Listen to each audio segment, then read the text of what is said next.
नमस्कार, मैं हूं दीपक खताबिया और आप देख रहे हैं वॉइस एमपी।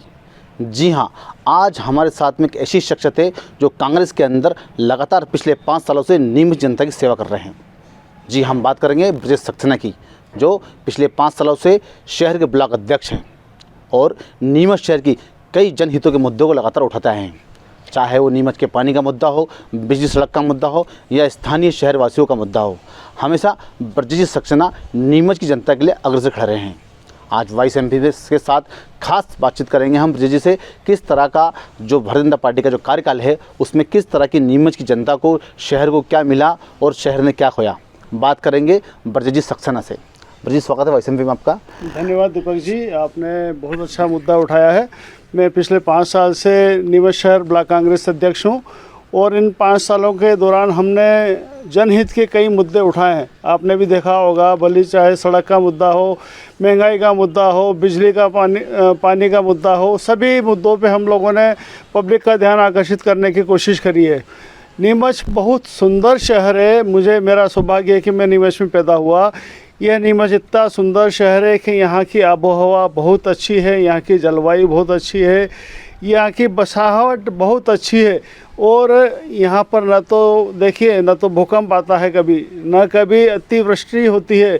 एवरेज जो रेन है 32 इंच होती है और न यहाँ कभी बाढ़ आती है, न कहीं सूखा होता है। उस दृष्टि से, भौगोलिक दृष्टि से नीमच बहुत सुंदर शहर है।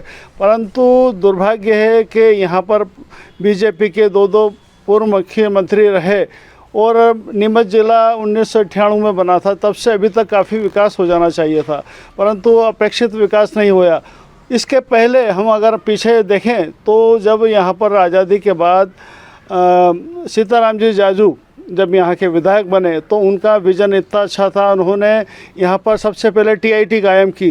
टीआईटी उस समय में 5 लाख के जनसंख्या वाले शहर में होती थी, परंतु उन्होंने अपने व्यक्तिगत संपर्क से, प्रभाव से नीमच में टीआईटी की स्थापना की, जो केवल 50,000 की आबादी भी उस समय नीमच में नहीं थी।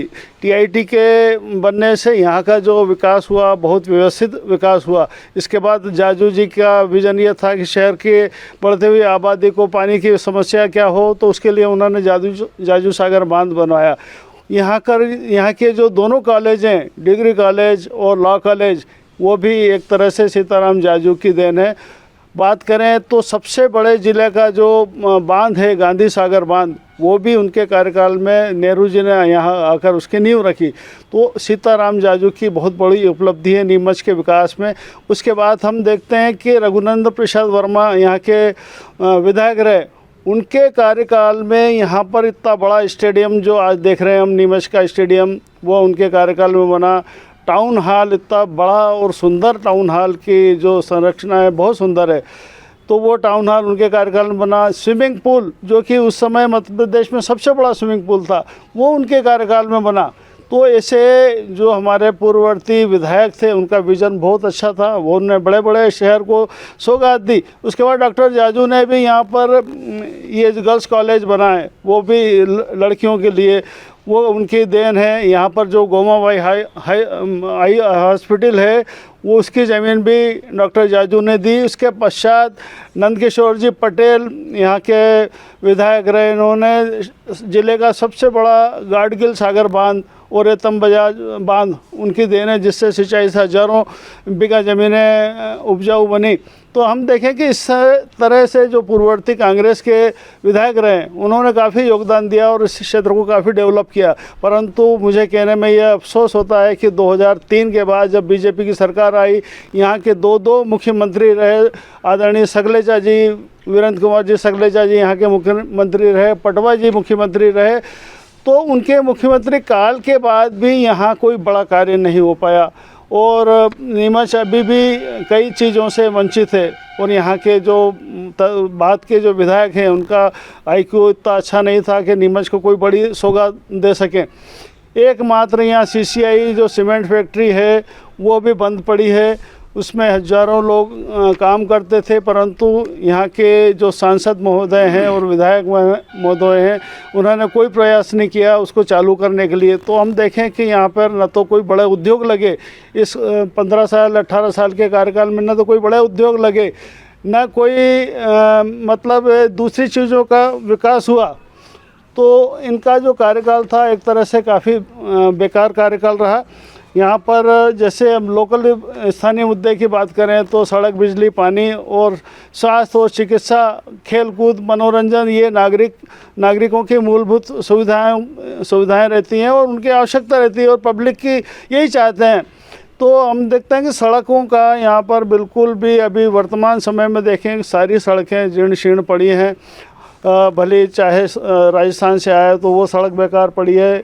कनावटी से आने पे, कनावटी से लेके कलेक्ट्रेट कार्यालय तक सड़क बेकार पड़ी है। इसके बाद फिर यहाँ पर जल संवर्धन योजना जब आई, 80 करोड़ की जल संवर्धन योजना थी, जिसमें यहाँ पर उस समय तत्कालीन जो नगर पालिका अध्यक्ष थे राकेश पप्पू जैन, उनका ये कहना था कि यहाँ पर हम प्रतिदिन पानी देंगे। भाई साहब, आपने बहुत बड़ी कथा सुनाई कांग्रेस के समय की कि नीमच को जो हमारे पूर्व विधायक थे जाजू जी, इन्होंने यहाँ पे नीमच के पेयजल की समस्या के लिए जाजू सागर बांध दिया, TIT दी, कॉलेज दिए।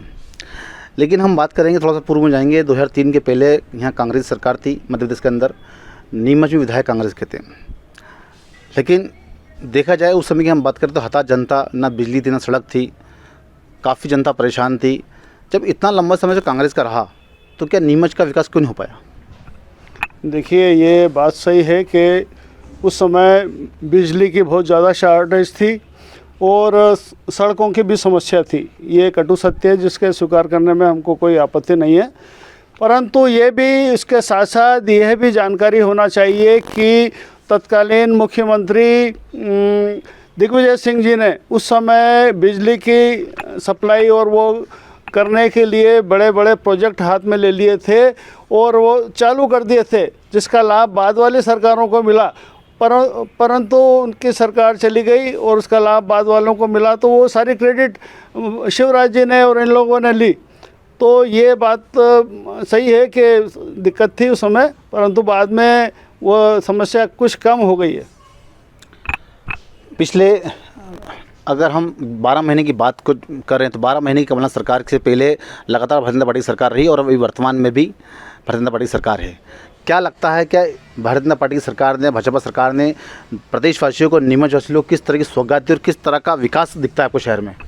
देखिए, बड़े अफसोस की बात है कि भारतीय जनता पार्टी की जब से सरकार बनी है और जब से हमारे सांसद महोदय बने हैं, उन्होंने नीमच के साथ बहुत ज़्यादा दुर्व्यवहार किया है। वो केवल मंदसौर के बारे में सोचते हैं। नीमच को उन्होंने सांसद महोदय ने भी कोई सौगात नहीं दी, बल्कि यहाँ पर जो सुविधाएं थी वो भी उन्होंने छीन ली और मंदसौर को दे दी। अभी वर्तमान समय में हम देखते हैं कि मेडिकल कॉलेज की पुरजोर मांग थी, पूरी जनता एक तरफ थी कि नीमच में मेडिकल कॉलेज खोला जाए। और तत्कालीन जब कमलनाथ जी मुख्यमंत्री थे, हमारे नेताओं ने, हम लोगों ने प्रयास किया तो 3 दिन के अंदर उन्होंने मेडिकल कॉलेज की स्वीकृति दी। परंतु अभी इतना बड़ा आंदोलन करने के बाद भी 30 करोड़ केंद्र सरकार ने भेजे हैं, उसके बाद भी न तो अभी तक वो मेडिकल कॉलेज के लिए ज़मीन का कोई फाइनल हो पाया है, न उसका भूमि पूजन हो पाया है। तो ऐसी कोई बड़ी सौगात तत्कालीन और वर्तमान सरकार ने नीमच को नहीं दी। नीमच की जनता ने भारतीय जनता पार्टी का चुना, लेकिन देखा जाए तो एक बड़ा दल जो विपक्ष में बैठा है कांग्रेस का। लगातार प्रदेश के अंदर आप बता रहे हैं कि जनता दुखी है, जिले में जनता दुखी है, निराश जनता, सड़क है नहीं, यहाँ पे नहीं है, सड़कों में बड़े बड़े गड्ढे हो गए हैं, लोग परेशान हैं। लेकिन विपक्ष क्या कर रहा है? लगातार जनता की आवाज़ क्यों नहीं उठाता है? लोगों को जगाता क्यों नहीं है? विपक्ष क्यों अपनी भूमिका नहीं निभाता है? लगातार विपक्ष क्यों सोया हुआ है? नहीं, विपक्ष अपनी भूमि का बराबर निर्वाह कर रहा है। हमने सड़कों के लिए, आपको याद होगा, अभी 20 दिन पहले ही आंदोलन किया था और सड़कों पे हम बैठ गए थे। तत्कालीन अभी जो वर्तमान जो सीएम है, उन्होंने आके हमें उठाया, क्योंकि मंडी गेट के सामने से लेके स्टेशन रोड पूरा खुदा पड़ा था। इसके अलावा महू रोड पूरा खुदा पड़ा था। वहाँ ये हालत थी कि 2 व्हीलर छोड़ 4 व्हीलर भी नहीं निकल सकते थे और लोग बहुत परेशान थे। हमने वहाँ पर आंदोलन किया, तब सीएमओ आए, उन्होंने आश्वासन दिया और दूसरे दिन से वहाँ पैचवर्क शुरू किया। तो हम समय समय पर जनता की मांग उठाते रहते हैं। जनता की मांग समय समय पर उठाते रहते हैं, ये कहना है ब्रजेश जी का। लेकिन अगर विकास की बात की जाए तो अभी जो विकास हमारे नीमच के अंदर होता है, भारत पार्टी का बड़ा दावा है कि नीमच की सड़कों को हमने सुधार लिया है, नीमच की दशा और दिशा दोनों बदल दिया है, सरकार आपके द्वार, ये बात करती है भारत पार्टी की। देखिए, नीमच में जहाँ तक सड़कों की बात कहें, केवल 3-4 सड़कें अच्छी हैं। उत्कर्ष रोड के नाम से वो कांग्रेस की जब यहाँ पर नगर पालिका अध्यक्ष थी, उनके कार्यकाल में वो पास हो गई थी और उनके कार्यकाल में आधा काम हो चुका था। तो वो सड़कें बाद में जब बीजेपी के यहाँ पर नगर पालिका बनी तो उन लोगों ने उसको आधा काम बाकी उन्होंने किया। परंतु हम गली मोहल्लों में देखें, गली मोहल्लों में बहुत ज़्यादा हालत ख़राब है। बघाना एरिया और नीमच सिटी जो कि उपनगर दोनों हैं और सबसे पुराने नगर हैं, यहाँ सड़कों की व्यवस्था बहुत ज़्यादा ख़राब है। ड्रेनेज के नाम पे, सीवियर लाइन के नाम पे पूरा शहर गली मोहल्ला खोद दिया गया है और उस पर न तो उनको पेचवर्क किया, न कंपनी ने करा और न नगर पालिका ने किया। लोग बाग उसमें अभी भी गिर रहे हैं। तो यहाँ की सड़कें बहुत बेकार है। अभी वर्तमान जो प्रशासक है वो भी इस बात का ध्यान नहीं दे रहा है। आप कह रहे हैं कि सड़कें नहीं, लेकिन भारतीय जनता पार्टी तो बड़ा चिल्ला चिल्ला कह रही कि नीमच सड़कों को सुधार दिया हमने, यहाँ की सड़कों को उत्कृष्ट सड़क बना दिया। और नीमच में उद्योग की बात की जाए तो बोल रहे हैं उद्योग, बड़ा उद्योग हमारे यहाँ पे झांझावाड़ा में बड़ा औद्योगिक क्षेत्र लाया जा रहा है। शहर की बात की जाए तो युवाओं को रोजगार की बात कर रहे हैं। तो क्या भारतीय जनता पार्टी का जो वादा झूठा दिखता हुआ दिख रहा है? भारतीय जनता पार्टी के वादे केवल वादे रहते हैं, जुमलेबाजी होती है। इसके अलावा धरातल पर कोई कार्य नज़र नहीं आता। जैसे इन्होंने केंद्र सरकार में मोदी जी ने बहुत सारे भाषण में बोले थे, वादे करे थे, वो एक भी पूरे नहीं करे। यहाँ पर शिवराज जी जेब में नारियल लेके चलते हैं, आए दिन नारियल फोड़ते हैं और वो घोषणाएं कर जाते हैं। 20-22 हज़ार घोषणाएं भी कर चुके हैं, परंतु धरातल पर कोई कार्य योजना नज़र नहीं आती। हाँ, ये अभी वर्तमान में यहाँ पर उद्योग मंत्री बने हैं हमारे सगलेचा जी, उनसे अपेक्षा है और उम्मीद है कि चूँकि वो खुद भी एक उद्योग चलाते हैं, उद्योगपति रहे हैं, तो उनसे उम्मीद है कि इस क्षेत्र का विकास करें। और मेरा तो ये सबसे पहले ये कहना है कि यहाँ जो CCI बंद पड़ी है उसे भले निजी क्षेत्र में देते हैं, क्योंकि सारा देश में हर चीज़ निजी क्षेत्र में जा रही है। अगर निजी क्षेत्र में भी दे दें कोई दिक्कत नहीं है, कम से कम यहाँ के लोगों को, स्थानीय लोगों को वहाँ पर रोज़गार मिलेगा, नीमच का मार्केट डेवलप होगा। तो कोई बड़े उद्योग खोलें। सगलेचा जी से ये नहीं बता रहे, अभी उद्योग मंत्री होते हुए उनको प्रयास करना चाहिए। और धामनिया झांझावाड़ा की बात आप बता रहे हैं, तो वहाँ पर केवल कुछ बड़े जो भीलवाड़ा के ग्रुप हैं उन लोगों ने एग्रीमेंट किया है, परंतु वहाँ पर अभी कोई इंडस्ट्री नहीं चल रही है, केवल कागज़ों पर ही है। कागज़ों पर एग्रीमेंट हो चुका है और इंडस्ट्रीज बता दी गई है, परंतु अभी तक प्रदेश के मुखिया शिवराज सिंह चौहान जेब में नारियल लेकर घूमते हैं, ये कहना है ब्रजेश सक्सेना का कि जहां उनको लगता है नारियल फोड़ के उसका मुहूर्त कर देते हैं और एक नई और घोषणा कर देते हैं। वहीं झांझरवाड़ा इंडस्ट्री की बात करें तो वहां इंडस्ट्री एरिया कॉरिडोर तो बन चुका है, लेकिन सिर्फ कागजों में दिखता है, लोगों को रोज़गार अभी भी दूर है। तो क्या लगता नहीं कि नीमच शहर अभी भी विकास की गंगा से बहुत दूर है? यहाँ रोज़गार की हम बात करें, विकास की हम बात करें, यहाँ पे हम शिक्षा की बात करें, स्वास्थ्य की बात करें, तो कितना पिछड़ा हुआ नीमच हमारा? देखिए, सबसे पहले मैं शिक्षा की बात करता हूँ। शिक्षा में काफ़ी पिछड़ा हुआ है। मेडिकल कॉलेज अगर नीमच में आ जाता तो शिक्षा के क्षेत्र में भी बढ़ता और यहाँ के स्थानीय युवक भी उसमें मेडिकल कॉलेज में एंट्री लेते, आसपास के लोग भी आते, तो वो नहीं हो पाया। इसके बाद स्वास्थ्य की बात करें तो स्वास्थ्य में यहाँ ट्रामा सेंटर है जो केवल एक तरह से रेफर हॉस्पिटल बन चुका है। ट्रामा सेंटर में अभी कुछ ही दिन पहले वहाँ के डॉक्टर ने यह स्वीकार किया, मीडिया के सामने स्वीकार किया कि भाई हम क्या करें, हमारे पास साधनों की कमी है, हमारे पास औजारों की कमी है, हम ऑपरेशन कैसे करें। तो उस पर हमारे विधायक महोदय बहुत नाराज़ हुए। ट्रामा सेंटर में अभी हमने देखा कोरोना के काल में लोग बाग भटकते फिरे, वहाँ पर न तो दवाएं थी, न ऑक्सीजन था, न डॉक्टर्स थे। वहाँ पर केवल जो स्वीकृत पोस्ट हैं उसके 25% भी डॉक्टर्स और चिकित्साकर्मी नहीं है। स्थानीय जनप्रतिनिधियों और सरकार ने तो बड़े बड़े दावा किए कि हमने जनता की सेवा की, कोरोना काल में घर घर तक हमने इलाज पहुँचाया। क्या लगता नहीं आपको, क्या उस समय लोगों क्या इलाज से दूर थे क्या? देखिए, जनप्रतिनिधियों ने केवल पेपरबाजी करी है, थोथी घोषणाएं करी है। परंतु यहाँ की सामाजिक संस्थाएं आगे आई, उन लोगों ने प्रयास किए, उन्होंने दवाइयाँ बांटी, निःशुल्क दवाइयाँ बांटी, निःशुल्क भोजन प्रदान किया। उन लोगों ने कोशिश कर के ऑक्सीजन सिलेंडर बहुत दूर दूर से मंगवाए। तो ये सारा जो प्रयास था, यहाँ स्थानीय जो संस्थाएं हैं, मैं उनको बहुत बहुत धन्यवाद देना चाहता हूँ कि उन्होंने बहुत अच्छा कार्य किया। परंतु शासन के लेवल पे न तो ये ऑक्सीजन सप्लाई कर सके, न रेमडेसिविर इंजेक्शन सप्लाई कर सकते, और न वो वहाँ पर जो पैरामेडिकल जो लड़के रहते हैं, बच्चियाँ रहती हैं, उनको वहाँ पर नियुक्त नहीं कर सके। तो ऐसे चिकित्सा के क्षेत्र में इन्होंने कोई उपलब्धि यहाँ पर निवेश में नहीं दी। आने वाला समय जो है, आने वाले समय में नगर पालिका चुनाव, विधानसभा चुनाव और जनपद और जिला पंचायत के चुनाव है, क्या लगता है कि कांग्रेस अपना झंडा गाड़ पाएगी?